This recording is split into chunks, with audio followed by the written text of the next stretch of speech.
जय भवानी शक्ति पूजा तंत्र रहस्य पे आपका हार्दिक स्वागत है। सभी साधक साधिका को जय माता जी, जय माँ विंध्यवासिनी। आज हम आपके लिए जानकारी लेके आए माँ विंध्यवासिनी की साधना विधि बताई गई। किस प्रकार विंध्यवासिनी की साधना संपन्न कर सकते हो, माँ विंध्यवासिनी का आशीर्वाद प्राप्त कर सकते हो, आपकी इच्छा मनोकामना को आप पूर्ण कर सकते हो।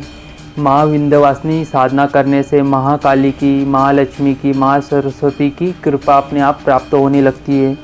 जो भी साधक साधिका जो भी विंध्यवासिनी की साधना करता है उसमें ज्ञान का तत्व प्राप्त होता है, ज्ञान प्राप्त होने लगता है, आकर्षण शक्ति की वृद्धि होने लगती है और इस साधना के प्रभाव से आपके घर परिवार की सुरक्षा होने लगती है।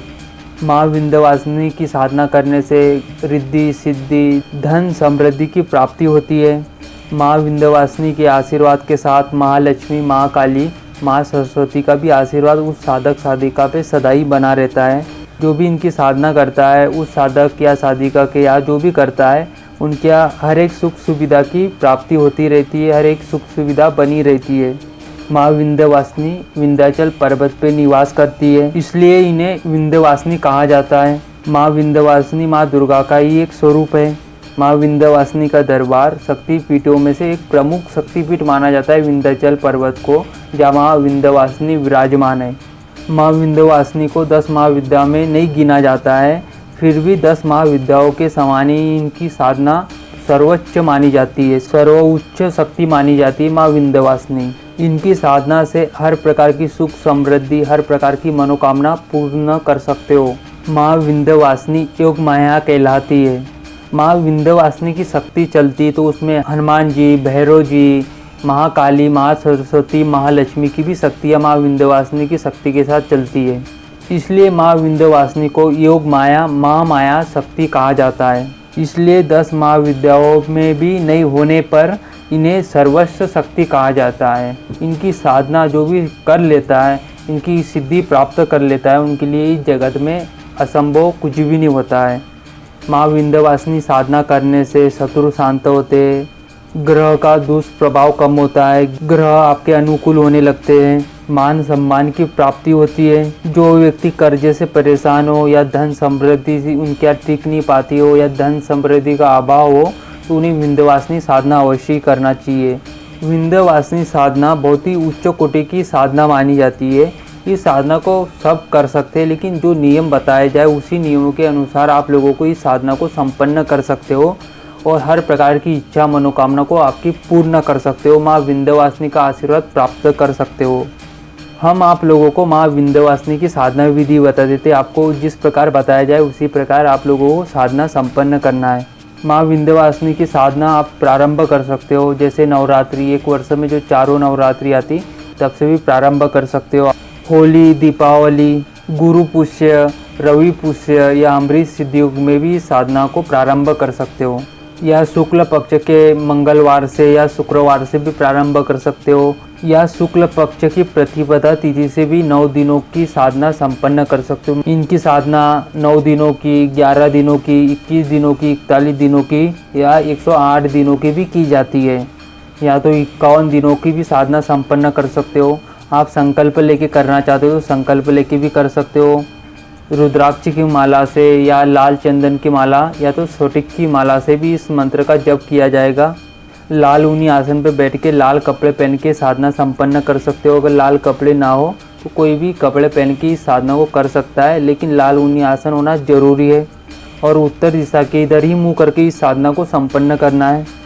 तो जैसा हमने जो भी समय बताया, आप जितने दिनों की भी साधना करना चाहते हो उतने दिनों का संकल्प लेके कर सकते हो आप लोग। वैसे इस साधना को संकल्प लेके कीजिए। संकल्प लेके करोगे तो पूर्ण तरीके से ब्रह्मचर्य का पालन करना पड़ेगा, मांस मदिरा से दूर रहना पड़ेगा। जैसा कि हमने जो भी समय बताया तब से प्रारंभ कर सकते हो। आपके पूजा स्थान पे या तो अलग से कोई चौकी लगा के लाल कपड़ा बिछा के माँ विंध्यवासिनी की फ़ोटो विराजमान कीजिए। माँ विंध्यवासिनी के सामने एक घी का दीपक जलेगा, गुलाब की धूपबत्ती जलाना है। माँ विंध्यवासिनी को प्रतिदिन जितनी दिन की भी साधना रहेगी उतनी दिन आपको भोग लगाना पड़ेगा। या तो पंचमेव का भोग लगा सकते हो या तो मिठाई का भी भोग लगा सकते हो। माँ विंध्यवासिनी के सामने एक प्लेट रखना चाहिए, तांबे की या तो पीतल की, आपको उसमें पूजा संपन्न करना है। सबसे पहले प्रथम पूज्य श्री गणेश का पंचोपचार पूजन कीजिए। आपके गुरु का पूजन कीजिए। अगर आपके गुरु ना हो तो भोलेनाथ शिव का पूजन कर सकते हो गुरु मान के। फिर माँ विंध्यवासिनी का पंचोपचार या षोडश उपचार पूजन कर सकते हो, या 16 प्रकार से भी उपचारों से पूजन कर सकते हो, या पंचोपचार। लाल पुष्प प्राप्त होते तो लाल पुष्प समर्पित करना चाहिए। पूजन के बाद भोग लगाइए माँ विंध्यवासिनी को।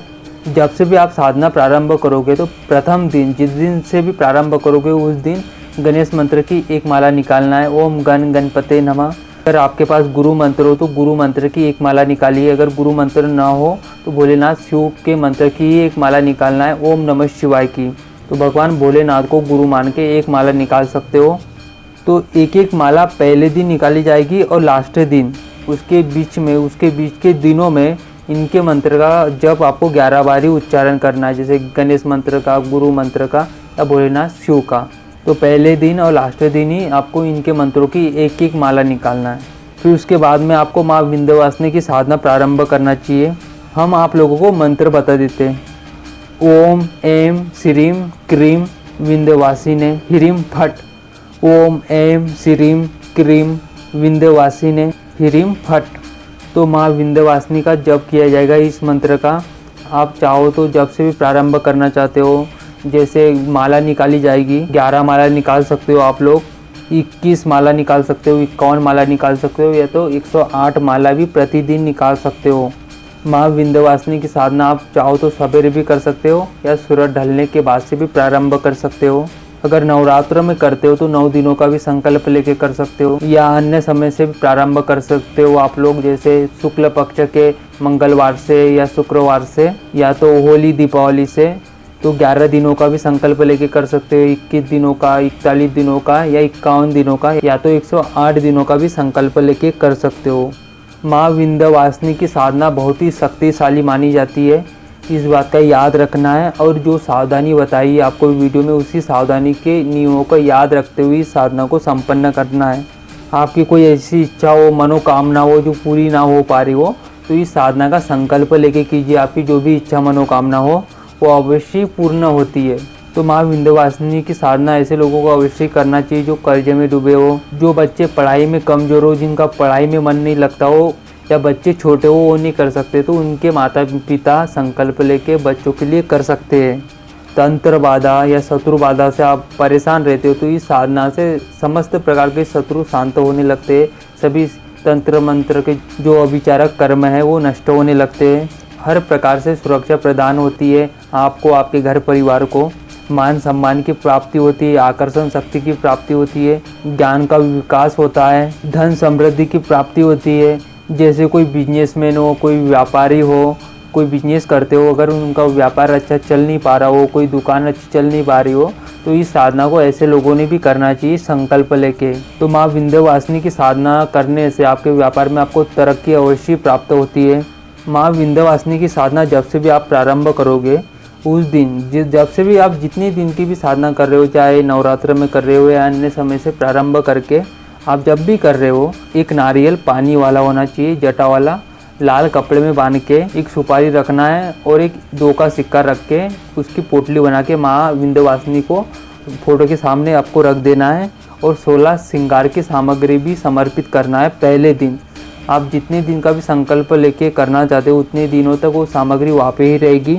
जब आपकी साधना संपूर्ण हो जाए, जितनी दिन की भी करना चाहते हो, तो वो किसी कन्या को आप लोग 16 श्रृंगार की सामग्री दे सकते हो और उस नारियल को, सुपारी को जल में प्रभावित कर देना है। अगर नवरात्र में साधना 9 दिन की करना चाहते हो तो 9 कन्या को भोजन करवा सकते हो, या अन्य समय में भी आप 9 कन्या को भोजन करवा सकते हो, या तो 3 कन्या को या 1 कन्या को कुछ ना कुछ उनको देना चाहिए, जैसे कपड़े या चुन्नी, 16 श्रृंगार की सामग्री, जो भी देना चाहो आपके श्रद्धा के अनुसार, जो भी भोजन करवाना चाहो वो करवा सकते हो कन्याओं को। इस प्रकार से माँ विंध्यवासिनी की साधना कर लेता है तो आपकी सभी इच्छा मनोकामना अवश्य पूर्ण होती है।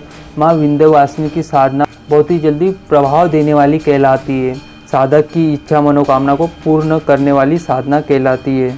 तो इस साधना को सभी लोग कर सकते हैं जो मंत्र का सही उच्चारण कर सके, संकल्प लेके करना चाहते हो किसी विशेष मनोकामना को पूर्ण करने के लिए, तब आप संकल्प लेके कर सकते हो। या माँ विंध्यवासिनी का आशीर्वाद प्राप्त करना चाहते हो, माँ का आशीर्वाद बना रहे, तो आप प्रतिदिन इस मंत्र की माला निकाल सकते हो।